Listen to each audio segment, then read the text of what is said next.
After learning about highest common factor, it's time to learn about least common multiple. Now, as the name suggests, that the least common multiple, as the name suggests, will be the common term multiple that will be the smallest one. Okay. So suppose you have 4. This is the most basic way that we are discussing to find the least common multiple, and there is another way. Okay, there is another way, and we will discuss that also. But first, very basic one. You have 4. Write some multiples of 4. Okay, let's say 6 multiples of 4. So 4, and then 8, and then 12, then 16, then 20, then 24. So these are the first 6 multiples of 4. What about 5? Sorry, what about 8? So this will be 8, then 16, then 24, then 32. Okay, 1, 2, 3, 4, then 40, and then 48. Now, if you look at these two multiples of 4 and 8 and try to find out the common multiples, that is multiples that are common in both 4 and 8. So it will be 8, and then it will be 16, and then it will be 24. Right? These are the common multiples of 4 and 8. So 8, 16, 24. These are the common multiples of 4 and 8. Now, which one will be the least common multiple?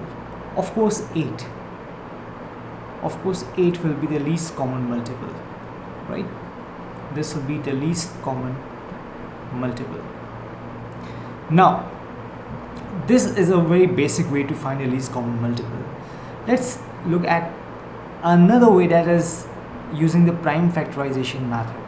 Okay, prime factorization method. If you don't know what is prime factorization method, then please first go in the playlist and watch video on prime factorization, and then video on highest common factor to find the highest common factor using prime factorization method.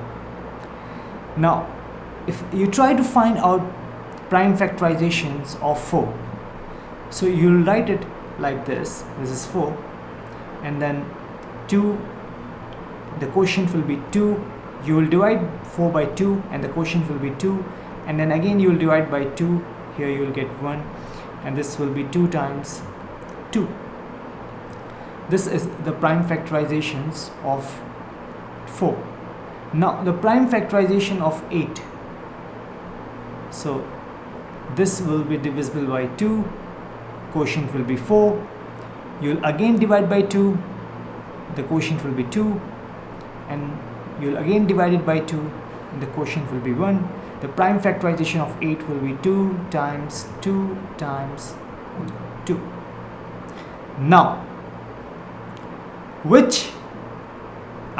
in this case you have only prime factor that is present is 2, and in this case also there is only one prime factor, that is 2.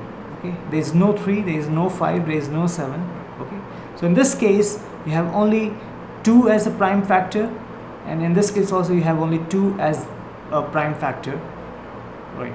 So here, how many times 2 occurs? You will say here 2 occurs 2 times, right? And in this case, how many times does 2 occur? So you will say here 3 times, and in this case 2 times.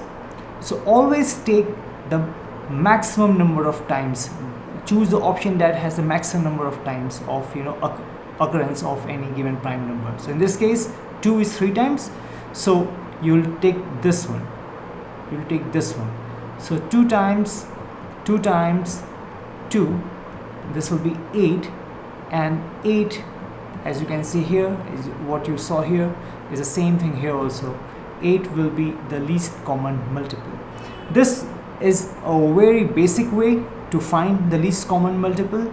That is, first you will write some first multiples, say first 6 multiples or first 7 multiples, and then you will choose the common multiples, and from those common multiples you will choose the least common multiple, and that will be the answer. But that will be a longer way, that will take much time, because in case if you got some larger number, then that will be really difficult for you. What's the most a fast way or a shorter way to find the LCM is this prime factorization. Let me take one more example and explain to you. So I'm sorry, let's say we have number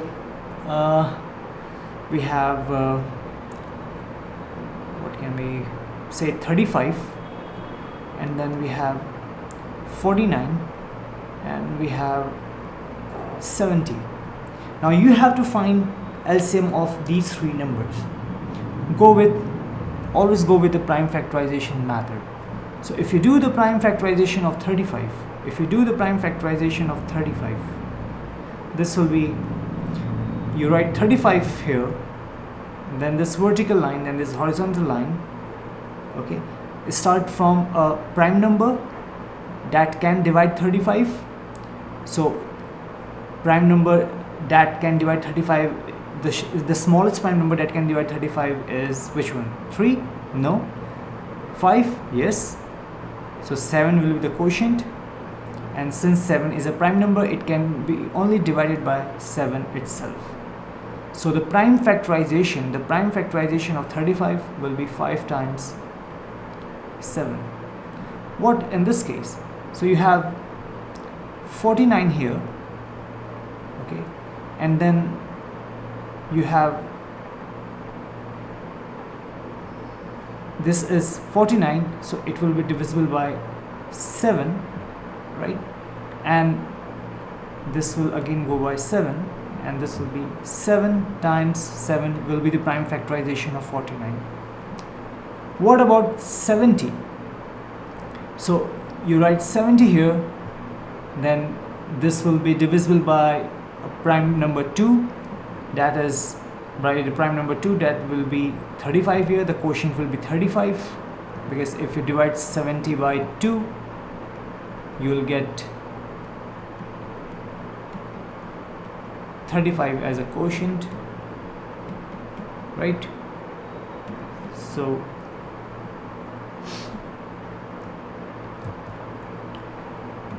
here you have 35, then this will be 5 times 7, and then 7 times 1. So the prime factorization of 70 will be 2 times 5 times 2 times 5 times 7. Okay, now 2 is the smallest prime factor, which is only present here. It's not present here, it's not present here. So write 2 here, times 5 is here, 5 is here, right? So 1 times 5 here, we don't have any 5 here, we have only one 5 here. So the maximum number of times that 5 occurs is 1 times, so 5 times. Now 7 is here, 7 is here, but we have 7 2 times here, and only 1 time here, and only 1 time here. So you will always go with this one, that is 2 times. That is the maximum number of times that particular prime number occurs. Okay, you'll choose that option like we saw here. Okay, we went for 222 because 2 was present in both these two cases.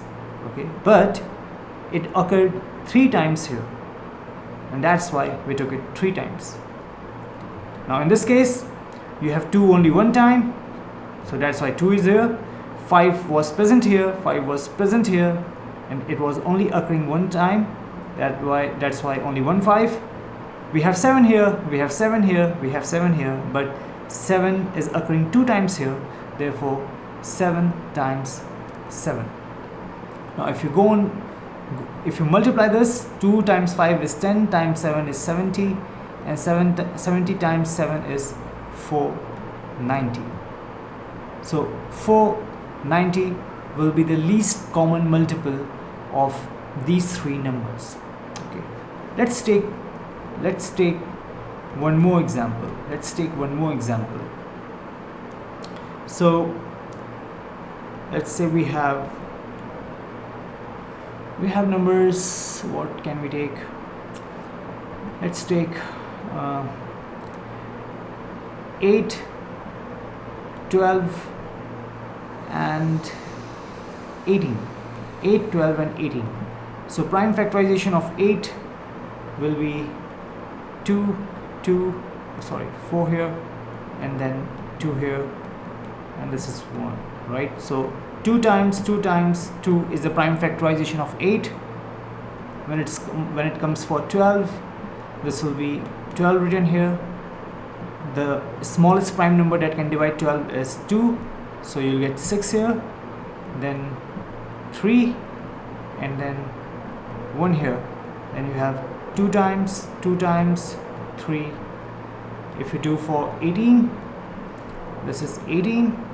The smallest prime number that can divide 18 is 2. This is 9. Then this is 3, and this will be 1. So this is 2 times 3 times 3. Now 2 is occurring here, 2 is occurring here, 2 is occurring here. In this case you have only 2 is only one time. Here 2 is occurring 2 times. Here 2 is occurring 3 times. So which one will you go for? Of course this one. So 2 times and 2. Now it's time for 3. So 3 is occurring here, 3 is occurring here, but here you have 3 2 times. Okay, so which one will you go for? Of course this one. So 3 times 3. Is there any other prime factor in these three? No, we are done. So 2 times 2 times 2 is 8, times 3 is 24, times 3 is 72. So 72 is the least common multiple.